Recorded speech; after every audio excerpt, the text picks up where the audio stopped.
Ai, até que enfim, te encontrei. Nunca vi esse cara antes. Mas eu vou atacar primeiro. Você ficou maluco, é? O que deu em você? Não atrapalhe minhas compras. A guerra entre heróis e monstros está prestes a atingir um novo nível. Após a queda da Centopeia Anciã, a Associação de Heróis busca um plano para enfrentar Garou, que agora é considerado um desastre nível dragão. Enquanto isso, os monstros se reorganizam para o ataque final. No submundo, a Associação de Monstros oferece para Garou um lugar entre seus executivos, mas sob a condição de que prove seu valor, trazendo a cabeça de um herói. Garou acaba fugindo da Associação de Monstros e Gyoro envia alguns deles para capturá-lo. Salve galera, beleza? Eu sou o Wes e hoje trago para vocês a história da terceira temporada de One Punch Man. Aqui neste vídeo estão os episódios 1 e 2. Eu vou deixar marcado no capítulo aí embaixo, então se você já assistiu o primeiro, é só clicar na timeline do vídeo e ir direto para o segundo. Recado dado, então já clica no gostei, hypa o vídeo, se inscreva no canal, ative o sininho e bora pra história.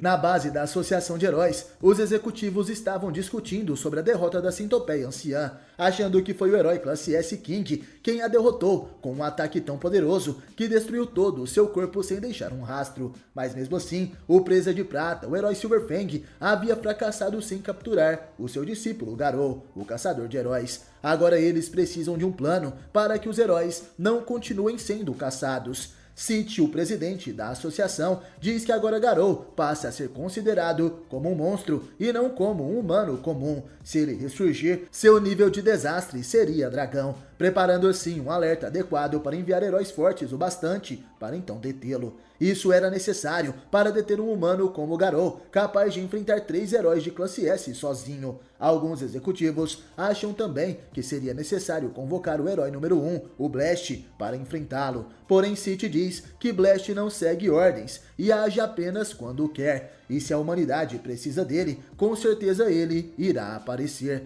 Porém, o rico Narink aparece nervoso dizendo que eles precisam recuperar o seu filho, que foi sequestrado pelos monstros. Afinal, já se passaram 24 horas. E nesse momento, Sekinger aparece. Ele é o comandante da missão de resgate e garante que irão recuperar o filho de Narink. Naquele momento, 3 heróis classe S aparecem, sendo eles o herói fisiculturista Superliga Luz Negra, o herói Deus Porco e a heroína Tatsumaki. A Tornado do Terror que dizia: parem de perder tempo e vamos vencer logo os monstros. Somos muito mais fortes e eles morrem de medo de mim. E naquele momento, o Imperador Criança, outro dos heróis de classe S, faz um update de emergência.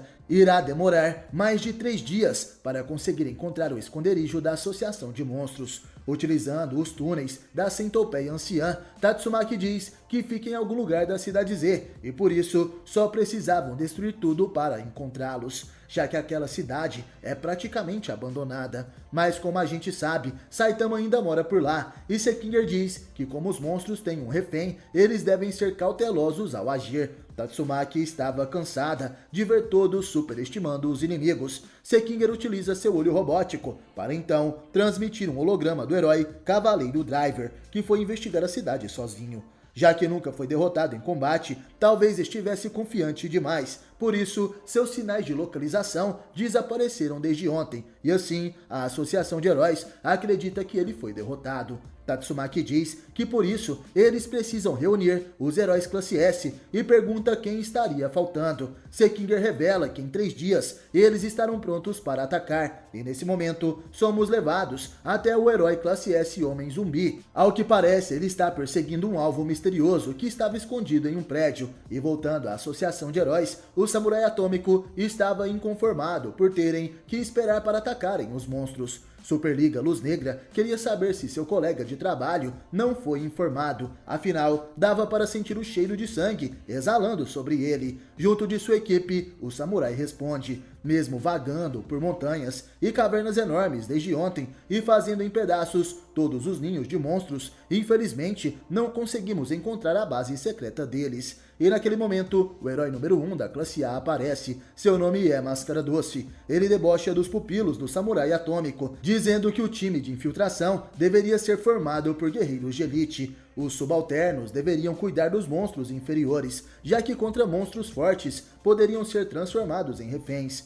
E se chegarem a esse ponto, manda eles cometerem seppuku. Máscara Doce não mede palavras contra o samurai atômico, que pergunta se o herói classe A estaria bem. Meus discípulos são muito poderosos e eu irei mandar que eles te protejam caso você fique assustado. Máscara Doce não acredita que ainda existem pessoas que duvidem de sua força. Minha posição na classe A é apenas por conveniência e para supervisionar os outros heróis que querem se tornar classe S. Eu sou mais forte do que você. O clima esquenta entre os dois heróis e Samurai Atômico não gosta nada daquelas palavras. E naquele momento, somos levados até a prisão, onde avistamos Puri Puri Prisoner, que pergunta ao diretor do presídio se o deixaria sair dali para enfrentar os monstros. O diretor diz que não gosta daquilo, já que o prisioneiro Puri Puri sai da prisão sem permissão para agir como um herói. Porém, nessa situação de risco, isso seria necessário, e dessa vez ele poderia sair legalmente, já que o único gato monstro transformou vários prisioneiros em monstros e os levou embora dali. E além disso, vários policiais perderam suas vidas. Por isso, o chefe dos prisioneiros, Puri Puri Prisoner, devia vingá-los. E naquele momento, outro preso vem correndo para entregar um suéter que fez para Puri Puri, que responde com um obrigado.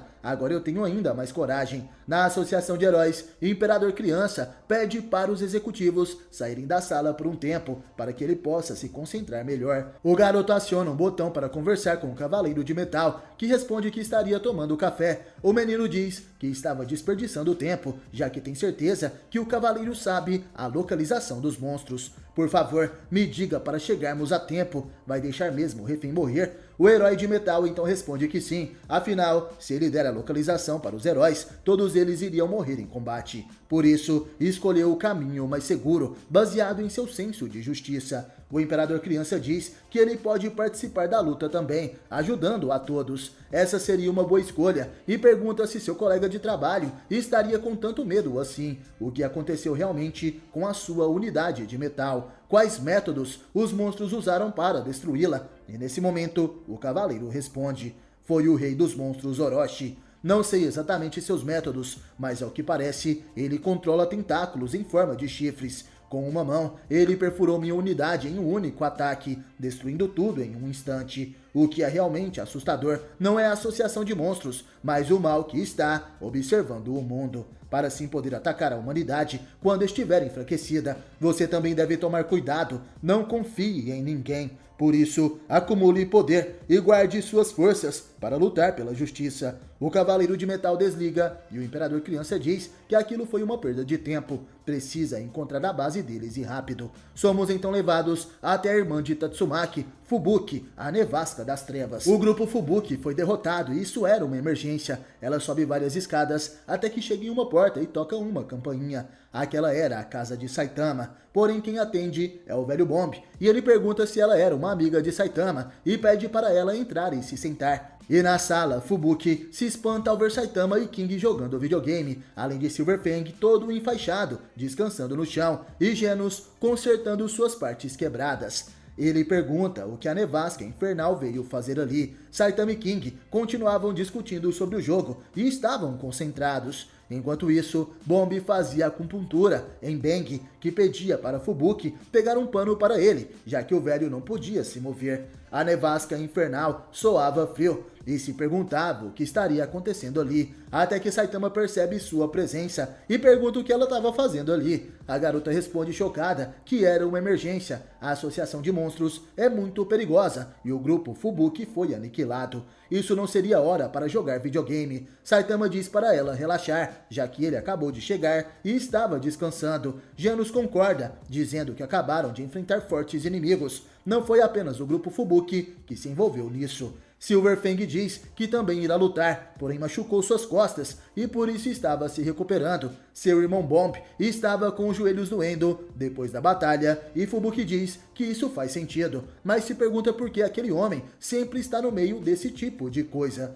Saitama, eu sei que você é calmo, mas no fundo deve estar um pouco nervoso, não é? O careca de capa responde que para ele isso tudo é normal, afinal acontece o tempo todo. Fubuki diz que isso não pode ser normal e King concorda com ela. Ela queria fazer uma reunião de combate e Saitama apenas diz que Fubuki está sempre irritada e se pergunta o que ela estava fazendo na sua casa. A nevasca queria saber se Genos havia recebido informações e Saitama deixa seu pupilo falar. O ciborgue demoníaco responde: eu estive ocupado com lutas desde ontem e por isso não tive nenhum contato com o quartel-general. Feng fala que seu comunicador caiu em um buraco e King quebrou o seu sem perceber, provavelmente devido à onda de choque do soco de Saitama.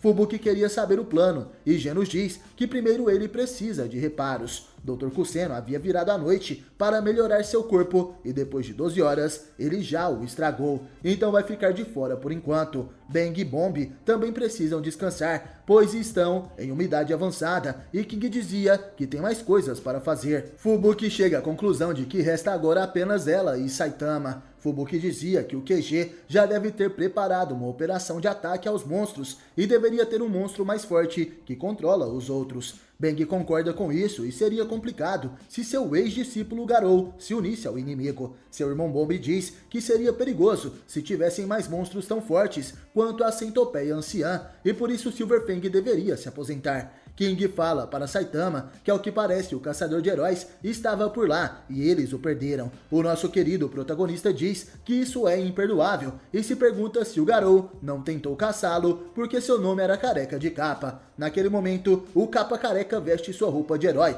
e, decidido, ele avisa para os seus amigos que já voltaria. Genos pergunta ao seu sensei se ele sabe o paradeiro de Garou e Saitama responde: eu vou acabar com a raça dele. Somos levados até Narink, que uniu uma força-tarefa de mercenários para poder resgatar o seu filho. Os soldados vestiam roupas de combate especiais e armas secretas da organização, tendo um poder superior a de vários heróis, e a proposta era a seguinte: se conseguirem resgatar o filho de Narink, receberiam muito dinheiro, a ponto de seus netos terem uma vida muito boa. O capitão era Toshogara e seus subordinados eram Soshi, Asami, Shisupi, Komago, Sanshou e Noriya. A equipe de mercenários estava totalmente formada, e nesse momento vemos Garou deitado em uma cama, com seus ferimentos enfaixados. De repente, o vilão abre seus olhos, e um deles estava vermelho. Ele se vê dentro de um quarto, com uma carta sobre a mesa, e lá estava escrito o seguinte: bem-vindo à Associação de Monstros. Se você está lendo isso, é porque sobreviveu, salvamos sua vida. Então aguarde neste quarto e não bagunce nada. Você precisa de um lugar para ficar, onde não é um alvo para os heróis. Suas roupas foram lavadas e costuradas, então fique à vontade. Garou joga aquele papel no lixo e sentia muita dor em seu corpo. Após vestir suas roupas, ele chuta a porta da cela. Ele sentia sede e fome, e andando pelos corredores, se lembra de sua luta contra Silverfang,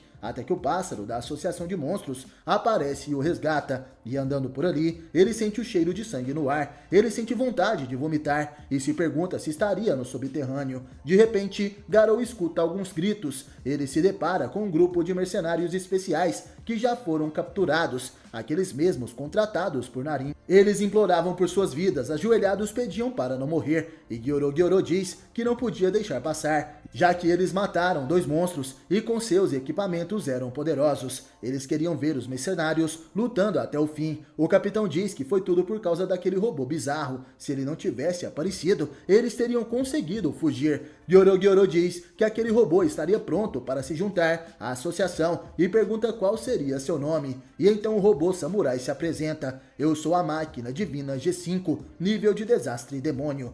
Gyoro então dá as boas-vindas para aquela máquina e, usando seu poder, fala dentro da mente de Garou: pode ficar se escondendo aí por enquanto. O caçador de heróis se surpreende e Gyoro pergunta a todos: devemos transformar esses intrusos ou matá-los? E todos os monstros presentes votam em matar os mercenários. Naquele momento, 3 monstros partem para o ataque e os mercenários de Narink ficam sem reação. Gyoro então diz para pararem com a palhaçada e de repente os monstros são cortados ao meio. Quem fez isso foi o monstro de desastre demônio, o ceifador real. Ele quer executar os invasores primeiro e então começa a cortar o rosto do capitão enquanto dizia: Gyoro, se me deixar brincar com essas crianças, eu prometo te obedecer até a luta contra os heróis. e Garou se pergunta como poderiam liderar pessoas tão insanas como aquele cara. Isso quer dizer que o líder deles é realmente muito poderoso, afinal, aquela centopeia anciã também estava sob o controle dele. G5 então interfere, dizendo que poderiam usá-los como peões, uma vantagem contra os heróis.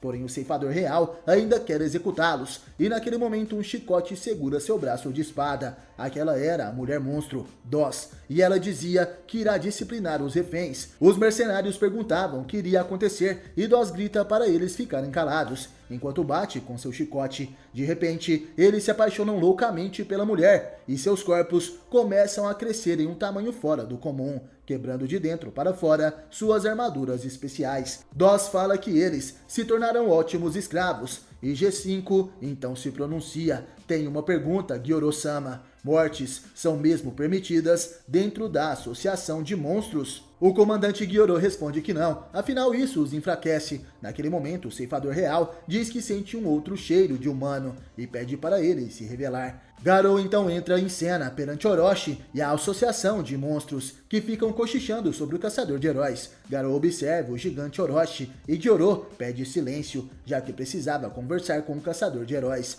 A Associação de Monstros tem 500 membros, sendo um número similar à Associação dos Heróis, porém o número de monstros, nível demônio acima, diminuiu para menos de 30 depois das batalhas recentes. Mesmo assim, poderiam conseguir uma vitória sobre eles, porém faltava uma unidade de liderança, por isso Garou tem a proposta de se tornar um membro executivo da associação. Esperma Negro não concorda com aquela promoção instantânea, ainda mais para um humano, e Gyoro responde que Garou tem um talento que eles procuram há bastante tempo, um ser poderoso que quer acabar com os heróis. Mesmo sozinho e com sérios ferimentos, ele conseguiu vencer heróis de classe S, um espírito de combate realmente sem comparações. Porém, Orochi tem uma condição, eles ainda não têm certeza se Garou é uma criatura misteriosa. O garoto pergunta o que eles esperavam. Querem que nasça chifres na minha cabeça? Naquele momento, Orochi se pronuncia. Eu quero que um dia você traga a cabeça de um herói até mim,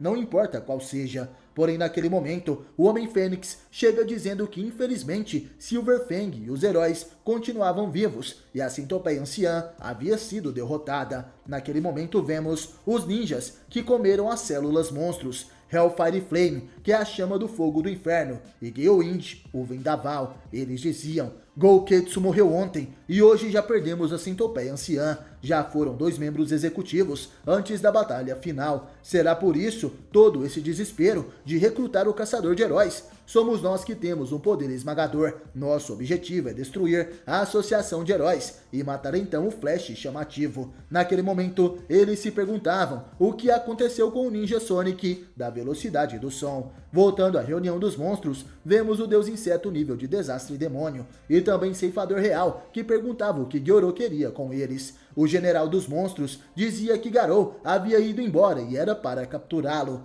Andando pelas ruas, Garou avista algumas faixas e pessoas protestando enquanto diziam: vejam o estado deplorável da Associação de Heróis, e então vocês entenderão, os humanos não têm chance de vencer, precisamos nos render agora. Se resistirmos, vamos ser torturados e mortos. Nós somos o partido de adoração aos monstros. A única solução são oferendas de sangue para os monstros controlarem seus hábitos alimentares. Essa é a única forma de escaparmos da extinção. Garou chega até um protesto do partido de adoração aos monstros. De repente, uma pessoa que estava por ali diz que prefere morrer do que trabalhar com um monstro. Naquele momento, as pessoas do partido dizem que o primeiro a ser sacrificado será aquele homem que se esconde atrás de Garou. Os protestantes correm em sua direção e facilmente Garou os derruba, utilizando apenas um dedo. Ele diz: acham mesmo que podem sobreviver sacrificando os outros? Vocês não sabem nada sobre monstros. Garou segue seu caminho, enquanto pensava que esse então era o plano da Associação de Monstros, abalar a humanidade utilizando seu medo.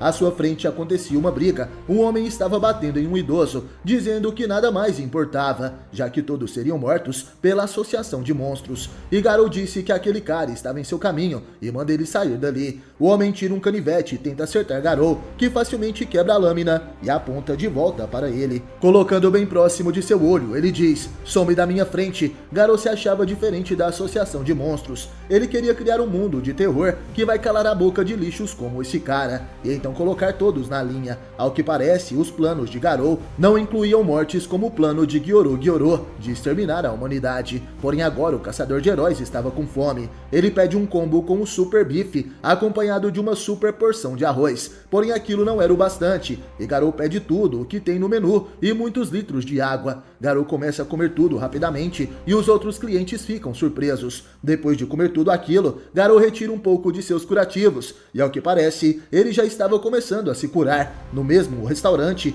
coincidentemente vemos Saitama. Ele tinha acabado de comer um prato de comida e já estava bastante satisfeito. Porém, de repente, o careca de capa percebe que esqueceu sua carteira. Ao que parece, ele pode ter deixado ela cair no mercado. E Saitama começa então a suar frio. De repente, um anúncio começa a soar pelo restaurante. Queridos clientes, nosso restaurante tem tolerância zero contra ladrões. Temos um antigo herói em nosso time de segurança, então por favor, aproveitem a estadia. Saitama chega à conclusão que eles não vão acreditar em sua situação, esse será o seu fim. Porém, de repente, Fubuki chega até o local. Ela pergunta o que Saitama estaria resmungando e o careca de capa pergunta o que ela fazia ali. Fubuki responde que levou um certo tempo para achar Saitama e pergunta quem disse que ele poderia ir embora antes de terminar a conversa com ela. Você quer achar o caçador de heróis, não é? Então me deixe te ajudar. Em troca, me dê 70% dos ganhos que conseguir. E Saitama naquele momento chama o garçom e pede mais uma batata frita grande. A heroína então continuava dizendo: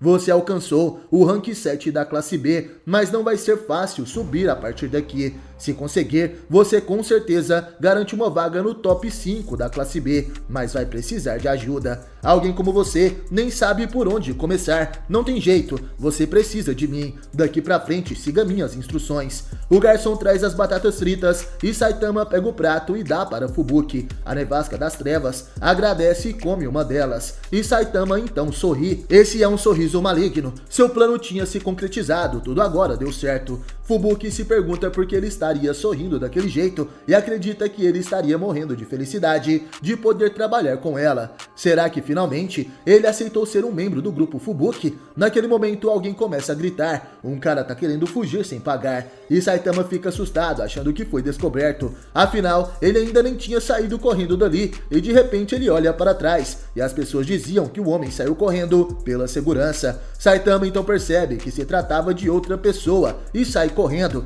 dizendo que quem come e não paga são os piores. O capa careca então aproveita a oportunidade para sair dali sem pagar com a desculpa de que iria capturar o fugitivo. Fubuki chama por Saitama e ele apenas responde: você quem comeu as batatas, então a conta é toda sua. Fubuki, sem acreditar naquelas palavras, dizia em pensamentos: a humanidade em uma crise como essa e ele só pensa nisso. O fugitivo era Garou, que já estava um pouco longe do restaurante. Ele dizia que correr muito agora era demais para ele. Nesse momento, Garou lembra das palavras de Gyoro, que disse para ele descansar na colmeia de monstros para se recuperar, e lembra também das palavras de Orochi: traga a cabeça de um herói. Garou diz que obviamente vai ignorar uma ordem surreal dessas. Eles só vão me aceitar se eu matar um herói. Que merda de lógica é essa? E naquele momento, o caçador de heróis vê algumas crianças machucando o seu amigo, o garotinho Tareu. Garou se irrita e então grita para eles pararem. Os três moleques, com medo, saem correndo e deixam Tareu caído no chão. Garou fala que apenas chorar e reclamar vai fazer aqueles garotos atormentarem ainda mais Tareu.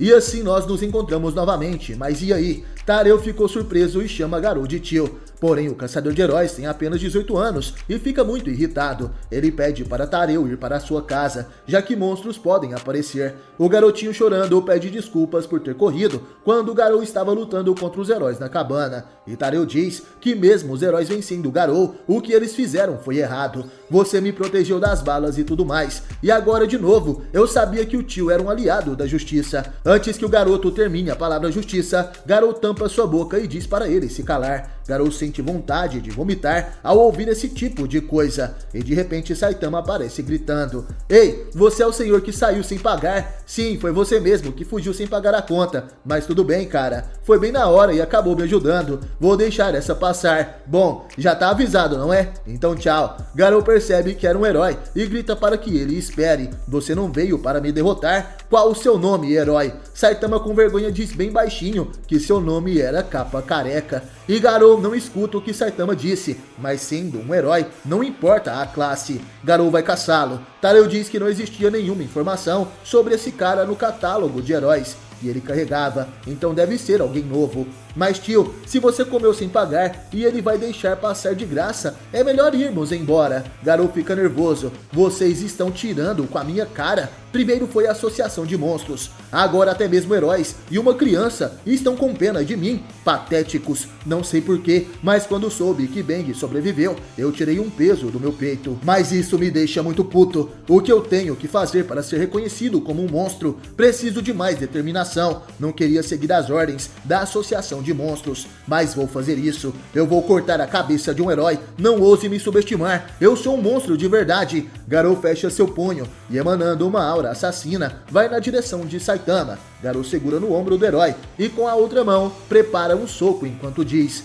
eu vou. Mas de repente, Saitama ergue seu braço e dá um soco de mau jeito em Garou, o arremessando para longe. O careca de capa nem sequer percebeu toda aquela situação. Ele não reconheceu o caçador de heróis, apenas pensava que basicamente seria um cúmplice do cara que saiu sem pagar a conta e por isso não poderia se aproximar demais, para não arranjar tantos problemas. Após Garou ser derrotado por Saitama com apenas um golpe, o careca de capa não reconheceu o caçador de heróis e foi embora. Garou fica desmaiado no chão. O garotinho Tareu acorda Garou e pergunta se ele estava bem. Ele diz que o herói careca saiu correndo e falando que havia estragado tudo. O caçador de heróis levanta inconformado, pergunta se havia mesmo perdido e como seria o herói que o derrotou. Porém, de repente alguém diz: Garou, o que está fazendo? Eu vi tudo e agora tenho certeza, você não é um de nós. Aquele que aparece era o monstro ceifador real. Ao seu lado, vemos Godbug, o deus inseto que dizia: que pena, Garou, eu não senti nada monstruoso vindo de você. O caçador de heróis manda Tareu ir embora para casa. Ele tem que resolver algumas coisas com aqueles monstros. O garoto deixa cair seu catálogo e assustado ele dizia: então não é uma lenda, ele existe mesmo, o ceifador real que já tirou a vida de várias crianças. Tareu cai no chão e não consegue parar de chorar e gritar. Garou pede para ele se controlar, mas é interrompido pelo ceifador real. Eu não sabia que você tinha um amiguinho, Garou. Me perdoe, não foi minha intenção fazê-lo chorar, mas eu quero ver seus gritos de agonia. Eu quero cortá-lo em vários pedacinhos. Ninguém vai salvá-lo agora, garotinho. Porém, naquele momento, o caçador de heróis se põe à frente. Garou irá proteger seu amiguinho Chorão. Gyoro tinha ordenado que Deus Inseto e Ceifador Real ficassem de olho em Garou, mas eles chegaram à conclusão de que o caçador de heróis é só um humano bizarro que quer ser um monstro. Garou responde que é ele quem está desapontado com a misericórdia do ceifeiro, porém o monstro revela: então tente você mesmo matar essa criança. Tareu treme de medo ao ouvir aquilo, e Godbug diz: monstros são criaturas que abandonaram sua humanidade. Somos seres que cortaram laços com o mundo humano. Nós vimos você resgatar essa criança. Não podemos aceitar isso, então mate o garoto. Se quiser ser um monstro da associação e ganhar nossa confiança, deve abandonar a sua humanidade. Ceifador Real diz que o objetivo da organização é dominar a sociedade humana, e por isso precisam eliminar todas as crianças. Garou, apesar de tudo, ainda perdeu para um herói qualquer. Isso não parece nada bom. Ceifador Real não sabia a verdadeira extensão dos poderes de Saitama e o julgou pela sua aparência, achando assim que Garou perdeu para um herói fracote. Mal sabia ele que o careca que usa capa tem um poder sem limites, e Garou se irrita. Naquele momento diz: garoto, vá para casa logo, seu idiota. Tareu, caído no chão, diz que suas pernas estão tremendo demais e por isso não consegue correr, e Garou, ainda nervoso, dizia: se não conseguir se levantar sozinho, as pessoas não irão te ajudar,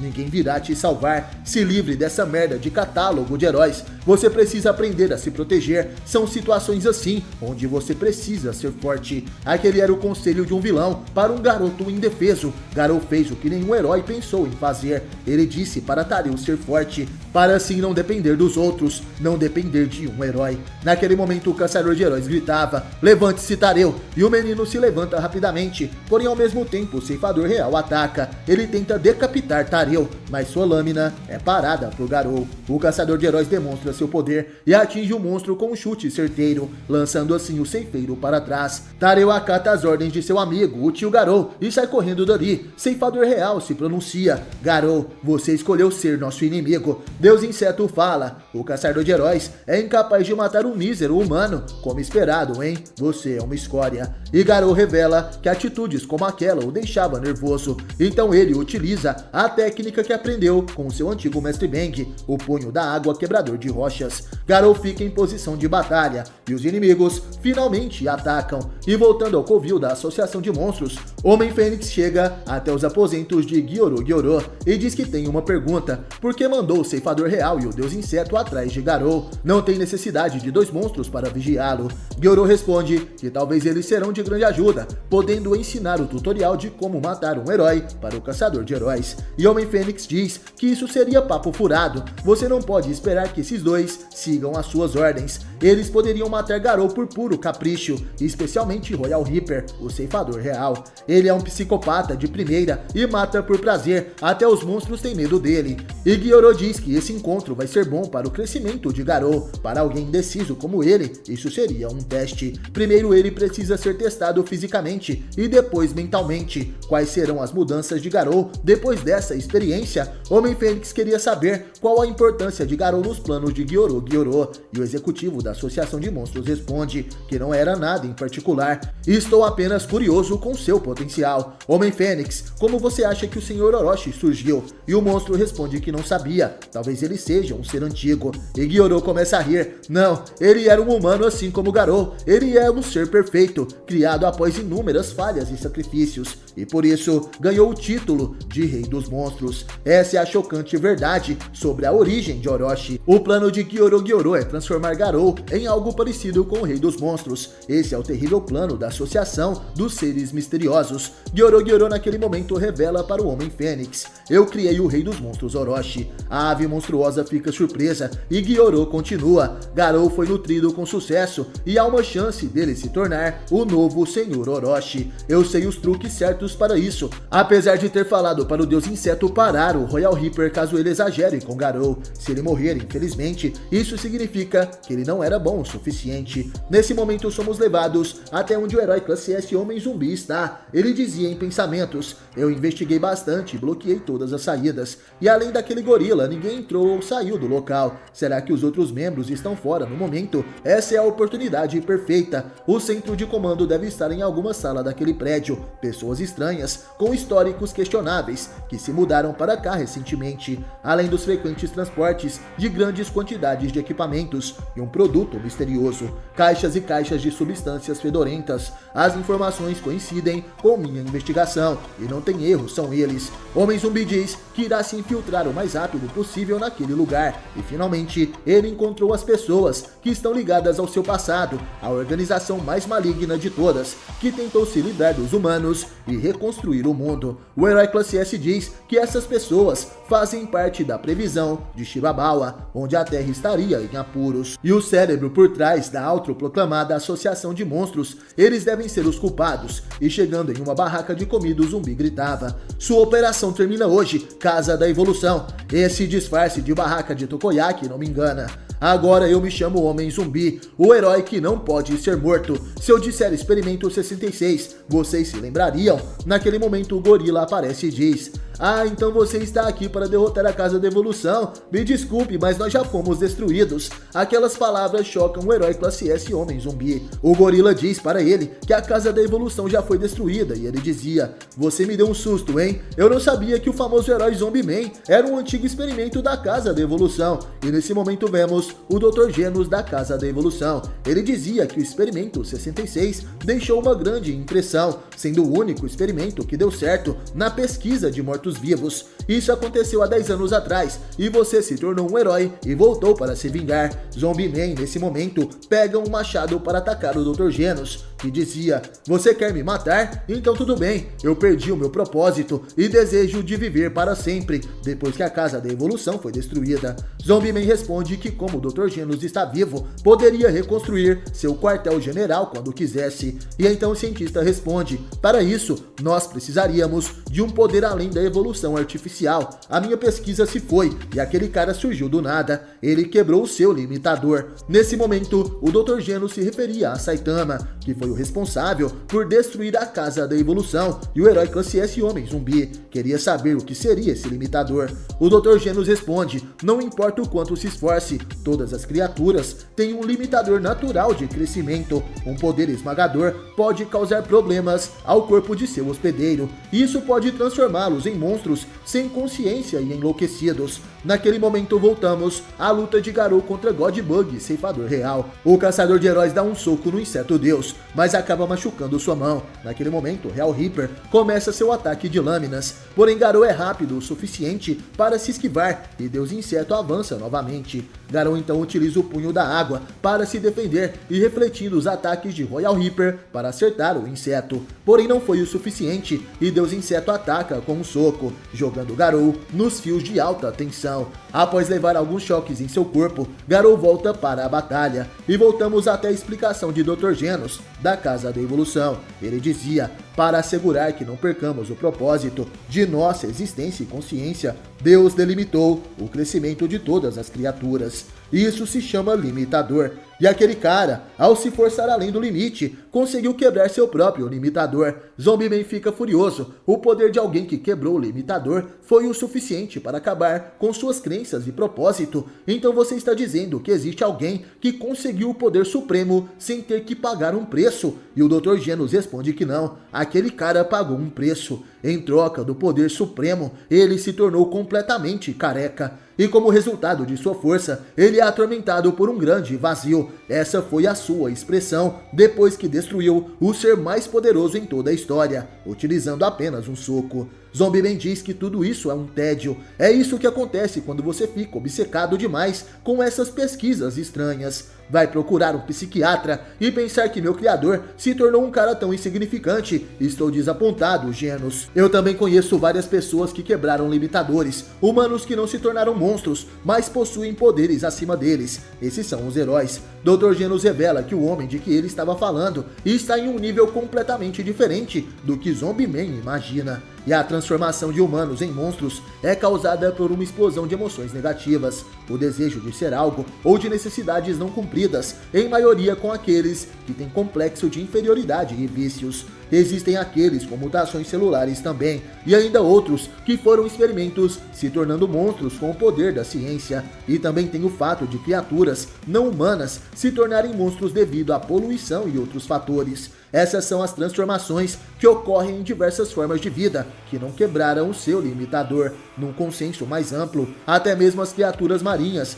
que atacaram a cidade J e os aliens que atacaram a cidade A são considerados monstros, mas eles nasceram assim, criaturas com consciência que se tornaram nossos inimigos naturais. E assim como eles, os poderosos heróis são capazes de enfrentar essas criaturas e nasceram com esse potencial. Porém, para se tornar assim, é claro que precisaram de trabalho duro e muito talento natural. Alguns possuem partes mecânicas e também tem aqueles que tiveram poderes através de experimentos, assim como você, Homem Zumbi. Porém, existem também aqueles que nasceram inteligentes como eu, ou até mesmo super poderosos. Mas esse cara careca era diferente, com um passado normal, uma vida normal. Era só uma pessoa comum, sem talento algum ou qualquer potencial, mas graças aos seus próprios esforços, ele foi capaz de abrir uma porta no limite dos limites e assim expandiu seus horizontes. A força daqueles capazes de superar seus limites e evoluir sozinhos desafia um senso comum. Só de pensar em quão fortes essas pessoas podem ficar, me dá vontade de rir. Só percebi isso agora, o quão ridículas minhas ambições eram. Aposto que um dia você irá conhecê-lo. Acho que esse cara também é um herói. Quer perguntar mais alguma coisa? Naquele momento, os Zombie-Man perguntam por que eles abriram uma barraca para vender Tokoyaki. E Dr. Genos responde que ele tinha uma fórmula para fazer tentáculos de polvo infinitamente. Então voltamos para a batalha do Caçador de Heróis. E ele estava de pé em frente àqueles dois monstros. Garou dizia em pensamentos que poderia vencê-los. Godbug não acredita que um humano poderia ser tão resistente. E Royal Reaper fala que Garou era bem forte, ainda mais lutando contra 2 monstros. Eu só ia brincar com ele, mas agora vou matá-lo. Agora sim a brincadeira irá começar. Garou responde que não se importa de continuar a batalha, mas já entendeu como funcionam os golpes dos adversários. Ele cospe com toda a força no chão, um de seus dentes quebrados, e diz: vocês nunca mais irão acertar outro golpe em mim. Godbug e Ceifador Real se surpreendem. Tareu estava de volta, porém agora ele foi capturado por um monstro gosmento, o Água Viva de Lodo. Ele dizia: eu tenho um problema pessoal com esse cara, estava só esperando a oportunidade para zoar com ele. Garou se lembra que acertou um soco no Água Viva de Lodo, quando ele enfrentou o herói classe S, Bastão de Metal, e então grita: mas que droga você tá fazendo? Esse moleque não tem nada a ver com isso. E por ter abaixado sua guarda, Garou é pego de surpresa. O Ceifador Real acerta um corte nas costas de Garou, e o Deus Inseto ataca pela frente, acertando um soco poderoso no Caçador de Heróis. Aquilo era um massacre. Royal Reaper o ataca diversas vezes, sem piedade alguma, e Godbug segura então a lâmina do Ceifador, seguindo as ordens de Gyoro para não matar Garou. Ceifador Real começa a rir, dizendo: é tarde demais para Garou, e com certeza ele já morreu. Agora vamos todos nós para casa como bons amigos. Os 3 monstros saem dali, levando consigo o garoto Tareu, e Garou fica caído no chão. Após os monstros lutarem contra Garou, Ceifador Real, Deus Inseto e Água Viva de Lodo deixam o Caçador de Heróis caído em uma poça de sangue e saem dali levando o Tareu. Em uma rua abandonada, uma sensação sinistra paira, enquanto uma única luz brilha. Somos levados até o apartamento de Saitama, onde Genos estava ali vendo o herói classe S King jogar seu videogame. King se perguntava por que o ciborgue demoníaco queria vê-lo jogar, e finalmente ele tinha acabado de zerar aquele jogo. King era um verdadeiro gamer, mas Genos não entende nada daquilo. Ele dizia em pensamentos: King e o mestre Saitama estão treinando há algum tempo. Isso significa que ainda é cedo para eu participar das batalhas mentais desses dois. Ainda preciso treinar muito e ficar mais forte. King diz que está ficando tarde e Bang fala que Saitama saiu para procurar o Garou. Porém Bomb acredita que o Caçador de Heróis estaria se escondendo junto dos monstros. E Genos então se pronuncia. O sensei parecia determinado em encontrá-lo. Ele pode não voltar até ter eliminado completamente a associação de monstros. King fica preocupado. Apesar de Saitama ser forte, ele pode cair em uma armadilha. Todos ficam em silêncio, porém de repente o Capa Careca chega até o local. Eles queriam saber se Saitama encontrou algo, e coberto de sangue, o herói diz que encontrou um troço enorme. E assim todos ficam surpresos. Saitama se pergunta por que o King e o Tio Bang ainda estavam na sua casa. Genos queria saber se aquele sangue era do Garou, e o Capa Careca responde que não, era de um monstro qualquer. Não sei porquê, mas sempre tem monstros aparecendo por aqui. King percebe que o olhar determinado de Saitama sumiu. O que será que aconteceu? Por que nosso herói está tão cansado? E então ele responde: foi porque eu perdi a minha carteira. Saitama estava desolado, ele perdeu sua carteira em algum lugar, com 6.000 ienes dentro dela. De repente, Fubuki chega no apartamento. Ela dizia que eles estão se divertindo mesmo. Genos queria saber o que a nevasca infernal foi fazer ali. Ela trazia em suas mãos o repolho que Saitama esqueceu no restaurante. O Careca de Capa agradece Fubuki dizendo: obrigado, você me salvou. Eu estava doido para comer um ensopado hoje. Sem repolho não dá. Porém Fubuki queria ouvir as desculpas de Saitama por tê-la deixado pagar a conta sozinha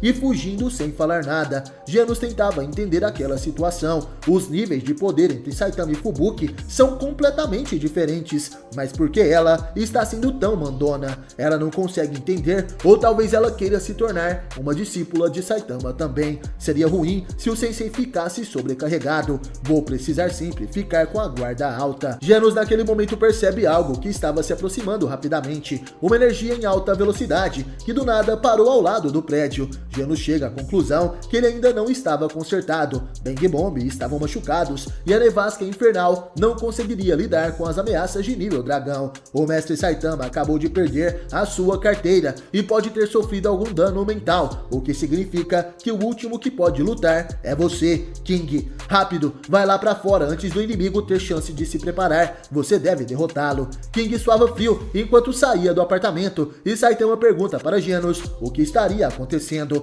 O Cyborg responde que mandou King lutar com o monstro, porém de repente a porta se abre e o herói classe S retorna, dizendo que quem estava na porta seria um convidado. Um homem que veste uma armadura metálica cheia de armas aparece. Genos entra em guarda, porém o convidado diz: "Ei, espere, não se mova, você pode ficar ainda mais danificado. Sou eu, Genos, o Dr. Kusseno." Tirando aquele capacete, vemos o doutor com seu cabelo de cuia Kusseno. Ele veio ver Genos, já que ficou preocupado após receber o sinal de SOS pouco tempo depois de ter consertado ele. Por isso achei importante checá-lo pessoalmente. O Cyborg pede desculpas pelo incômodo e Dr. Kusseno dizia: "Eu estou surpreso, tenho certeza que aumentei seu poder de fogo. Bem, o que importa é que você está vivo. O que aconteceu com o monstro que te deixou assim?" Genos revela que, como sempre, o monstro foi derrotado pelo Saitama Sensei e Kusseno fica surpreso. "Ah, então é você o mestre de que Genos tanto fala. Senhor Saitama, queria muito conhecê-lo." Saitama então pede para Kusseno tirar os seus sapatos antes de entrar na casa e o doutor se desculpa: "Eu sou Kusseno, um Harris engenheiro mecânico. Resumindo, eu ajudo Genos com suas atividades heróicas." Saitama, limpando sua careca, diz que é um prazer conhecê-lo, e Kusseno fica surpreso por Genos aprender tanto com alguém como o careca de capa. "Quando o conheci, Genos não tinha amigos, eram só nós dois vagando na escuridão, e para conseguir o poder de enfrentar o mal, eu superei inúmeras dificuldades e conduzi várias pesquisas." Saitama, porém, interrompe ele dizendo: "Ei, Genos, alguém apareceu para te levar para casa. O meu apartamento é muito pequeno, galera. Que tal a gente encerrar por hoje? Até mais, Kusseno." Saitama queria que todos fossem embora para ele descansar, e Genos fala para o Dr. Kusseno resumir a história em 20 palavras ou menos. O engenheiro mecânico abre uma maleta e diz que trouxe um presente para Saitama. "Espero que você goste." Genos pergunta se era alguma parte mecânica, e Saitama diz que não é um ciborgue como ele, porém Kusseno entrega para o careca uma caixa e diz: "Esse é um conjunto deluxe de ensopado, da melhor qualidade. Como Genos disse que você gosta bastante, considerei um presente por ter cuidado dele." Bang e Bomb dizem que aquele conjunto para ensopado é coisa boa de verdade, e sem jeito Saitama agradece ao Dr. Kusseno. "Parece que, como guardiões de Genos, ainda temos muito o que conversar. Por favor, fique à vontade para vir me visitar quando quiser." Ao que parece, esse foi o início de uma grande amizade. Dr. Kusseno conquistou Saitama com apenas um presente. Fubuki, vendo aquilo, não acreditava que teria sido tão fácil assim. Saitama começa a planejar a janta. "Vamos colocar o bife no ensopado." E Genos se prontifica para cortar os vegetais. Fubuki pergunta por que ele usaria uma carne tão boa em um ensopado. Aquilo era um desperdício, ao menos deveria usar um vinho tinto. Porém Saitama não tinha bebidas alcoólicas em sua casa, e ainda completa: "Mas espera aí, vocês não vão comer do meu ensopado, vocês nem são meus parentes, vão embora daqui, King e Tio, vocês também." Saitama expulsa todos de sua casa, ele não vai dividir seu ensopado com tanta gente. Perto dali, chegamos até o covil dos monstros. Nesse momento vemos Tareu com medo. À sua frente estava Gyoro e o ceifador real dizia: "Eu já falei para Garou que ele fracassou e decidi executá-lo, graças à sua baixa performance. Ele também tinha me atacado do nada, não foi, senhor inseto?" Gyoro fala para Real Reaper parar de mentiras. "O que aconteceu? Me diga a verdade." Godbug diz que Garou continuou se apegando ao seu lado humano, mesmo alegando ser um monstro, e não seria confiável por isso. Assim julgamos que o melhor a se fazer era agir bem ali, mas e daí se ele morreu? Gyoro responde que não estava reclamando sobre isso, e Real Reaper dizia que o poder no pequeno corpo de Garou era grande, e até o deixou em um quase estado de pânico. "Entendi porque pediu para que nós o seguíssemos, mas você sabia que nós iríamos atacá-lo, não é?" Gyoro queria saber se realmente Garou morreu, e Ceifador Real fala que o executivo dos monstros parecia desapontado por isso. "Realmente queria que ele se tornasse um de nós. Eu não cheguei a checar, mas provavelmente ele está morto." Godbug diz que desde o começo o Ceifador Real queria matar o Caçador de Heróis. Gostaram do vídeo? Comente aí se eu devo continuar com essa saga de One Punch Man aqui no canal. E obrigado por assistir até o final. Valeu, falou, tamo junto e até a próxima.